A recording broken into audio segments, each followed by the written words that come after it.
on, everybody? Rabe here, and today we are taking a look at the Supernova Mugen Liger. So for those of you that are unaware, this is a third-party, unofficial, unlicensed, upscaled model kit from the Zoids Aggressive Mugen Liger figure. So, once you unpack all of those things, bottom line, it's a really cool, super highly posable Mugen Liger kit from Zoids Genesis. This is probably my favorite Liger design.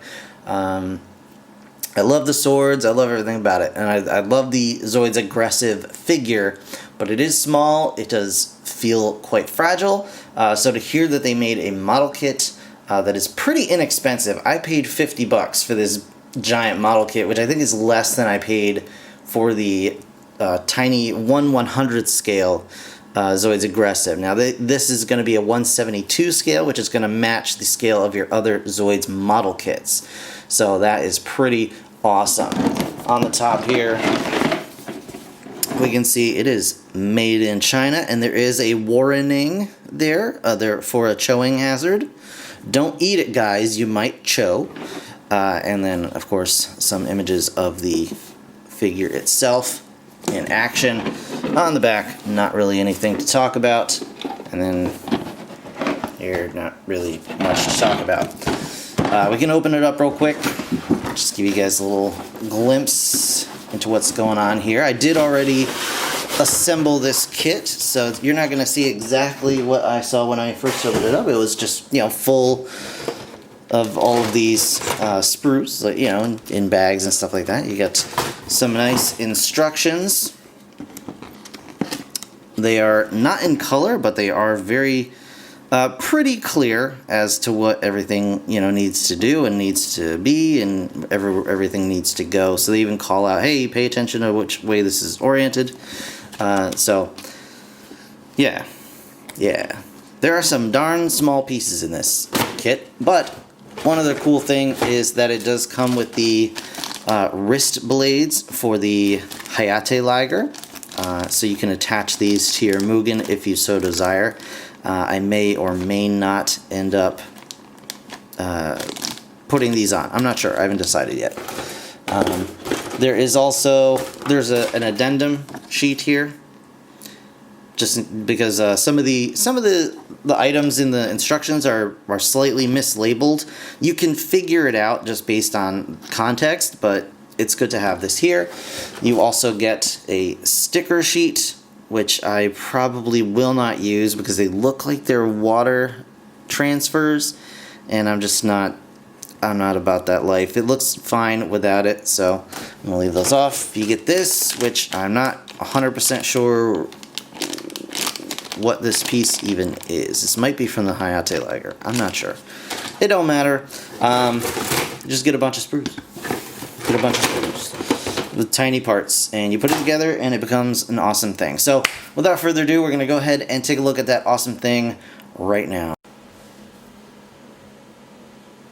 Alright guys, so here we have the Supernova Mugen Liger, and he is glorious. Look at this giant flippin' sword, and it's just as good, if not better in my opinion, tolerance-wise, than the original Zoids Aggressive figure. You've got all the same articulation. We'll go over that really quickly. And this is a model kit again, so you put this together yourself, but it comes out really nicely. All of the parts are molded in color and or painted. Like the blades here are pre-painted. The blades on the head crest are painted.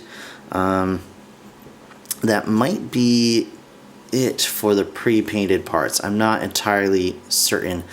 All of the white parts honestly feel like they're painted. Just the white plastic that they use has this kind of like semi-gloss, almost latex paint looking sheen to it, which is really, really nice. But you got all the articulation. The blades, of course, can move back and forth, up and down. They can rotate here.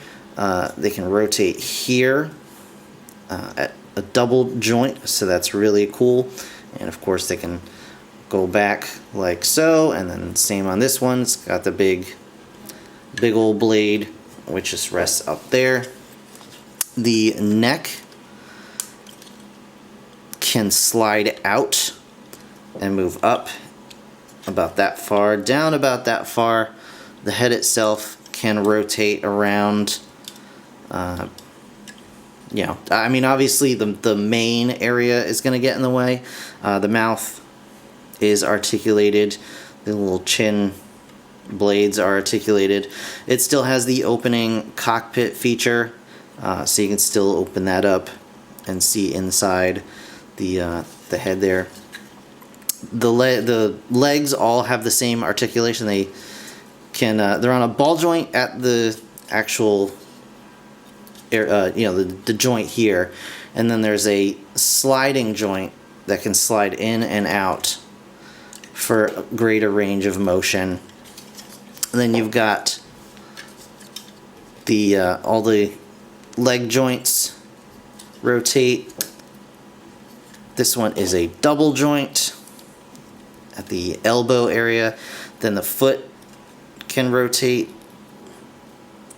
back and forth, and then the toes are on a ball joint, so you can get some nice motion out of those as well. The piston behind the foot still works.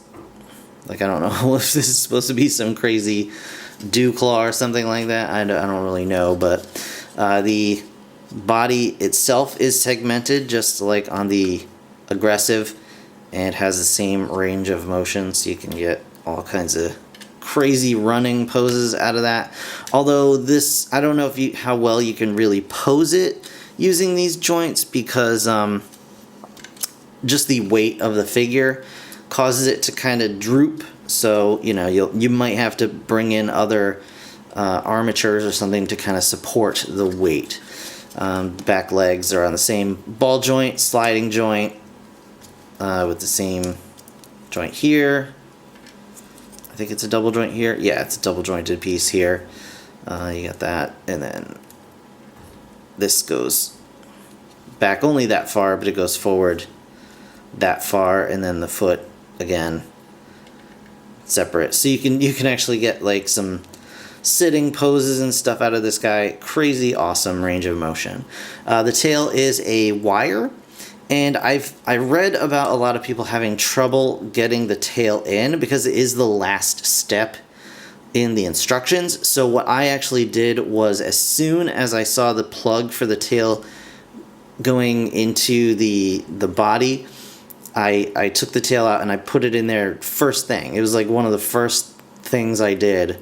And then I didn't have any trouble getting the tail attached because it was already in there. Because once you try and get it past like all these spikes and everything, you're trying to get this piece of copper wire into this small hole. But if you just put it into the piece that holds it in the first place and then attach it into the body, it becomes a lot easier. And you got these nice blades on the tail. All of the blades and stuff are very sharp, so just be aware of that. You got some real sharp pieces. I don't know if it's gonna, there we go, focus up for you, but you got some real sharp bits here, the swords and everything. These are nicely made pieces and very, very sharp. So very cool looking figure. You can see there's a tiny gap here, and that's, I think, my fault. All of the pieces here seem to fit together really, really well. There's just a couple of areas where you can see on some of the claws here, and that's my fault. I may not have shaved down quite as well as I should have on the sprue marks. I did try, but you know, I may have missed a couple of things. But overall, you can see a peg under here, because this model kit actually does come with a stand. It comes with several attachment parts. It's got an extra bit there with another hole, so you could even add effect parts, or you know, or just add on for more stability, I guess, if you want to. But yeah, where the aggressive line had the hole for a stand but did not include it, this set features a stand, which is awesome. so you can get all your crazy poses and whatever going on here. And I'll probably have to add something just to keep it all stable, but that is really, really cool. And unfortunately, I wanted to show you guys a side-by-side comparison with the aggressive, but I don't know where all of my Zoids aggressive figures went after my move, and I didn't have time to dig him out. I do apologize for that, but it is a 172 scale figure, so if you have other 172 scale Zoids, you can just look. It's gonna scale with those guys. And while I don't have any Zoids to really show them off with, I can show them off with Kong Toys Ferocious. So there you go. So that's a good size comparison there, I guess.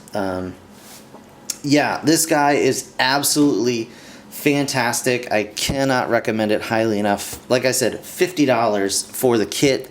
Everything is included that you need. It's all super tight. The tolerances are spot on, and I'm honestly blown away by the quality of what is basically a knockoff upscale figure, but they went through all of the trouble to make it really, really well done. So very pleased with it.